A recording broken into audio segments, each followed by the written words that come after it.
share and subscribe to Vishwasam.in. Bharatiya Janata கட்சியினுடைய உழைப்பு தேசிய ஜனநாயக கூட்டணியுடைய தலைவர்கள் மேடையின் மீது இருக்கின்றார். தமிழகத்திலிருந்து 39 பாராளுமன்ற உறுப்பினர்களை அனுப்பி வைக்கும் வரை நமக்கு ஓய்வு இல்லை சகோதரர்களே, ఓய்வு இல்லை సహోదరిகளே. చూశారుగా అన్నామలై దూకుడు ఇలా ఉంటది. తమిళనాడు అంటే మామూలుగా ఉండదు. మరి మేము గొప్ప, మేమే గొప్ప, మా సంస్కృతి, మా సంప్రదాయం, మా భాష అంటూ విరుచుకుపడే టైప్లో ఉంటారు అక్కడి జనం.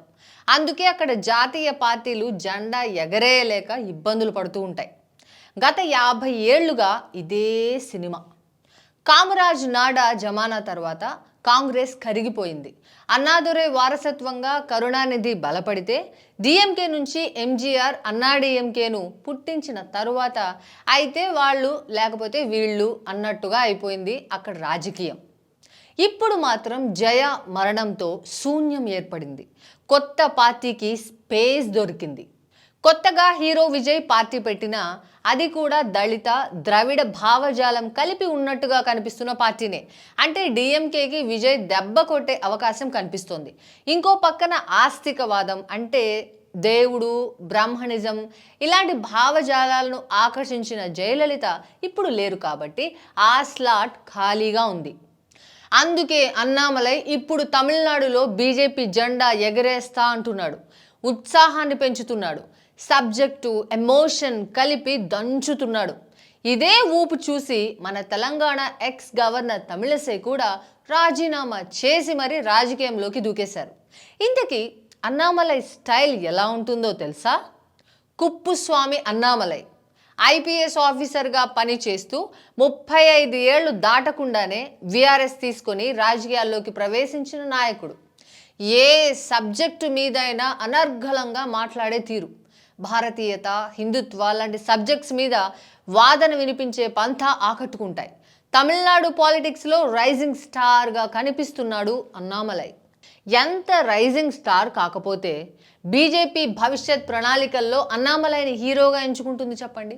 బీజేపీ ఉత్తరాది పార్టీ అని ఒక్క మాట అని చూడండి. అన్నామలై చెప్పే సమాధానంతో కరుణానిధి ఉన్నా కూడా కమిట్ అయిపోతారు అనిపించేంత వాగ్దాటి కనిపిస్తుంది. అందుకే ఈసారి పార్లమెంట్ ఎన్నికల్లో బీజేపీ 10% పైగా ఓట్లు సాధిస్తుంది అనే అంచనాలు వస్తున్నాయి.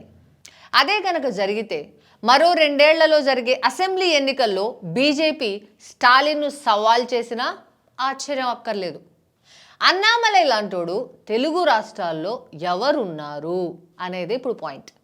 లోకల్ హీరోలు లేకనే తెలుగు రాష్ట్రాల్లో బీజేపీ ఎదగలేకపోతుందా? అన్నామలై లాంటోళ్ళు ఇక్కడ రావడం సాధ్యమేనా?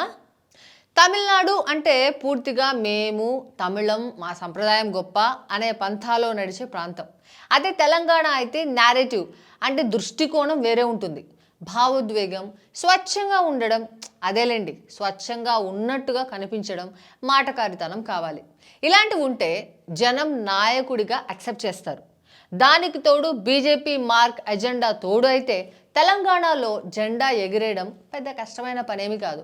పైగా ప్రాంతీయ పార్టీ బీఆర్ఎస్ ఎలాగూ డీలా పడింది. జనంలో అధికంగా ఉన్న బీసీలు ఇప్పుడు రాజకీయ తోడు కోసం వెతుకులాడుతున్నారు. అలాగని బీసీ నాయకుడే కానక్కర్లేదు. ఎవరైనా భావోద్వేగంతో, సబ్జెక్ట్తో నిలబడే తత్వంతో వస్తే తెలంగాణలో అన్నామలై లాంటి ఊపు తేవడం కష్టమైన పనేం కాదు. ఇక ఏపీ సంగతికి వస్తే తమిళనాడులాగా ఐడెంటిటీ కోసం పడిపోవడం ఏపీకి అస్సలు అలవాట్లేదు. అలాగే తెలంగాణల భావోద్వేగం కూడా భారీగా అవసరమూ లేదు.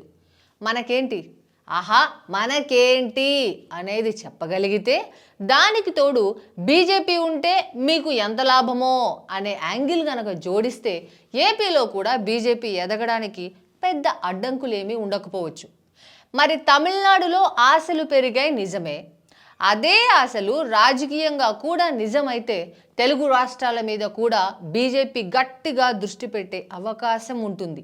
ఏపీ, తెలంగాణలో భావోద్వేగంతో బీజేపీకి ఊపు తెచ్చే నాయకుడు ఎవరు అని అడిగితే మీరేం చెప్తారు?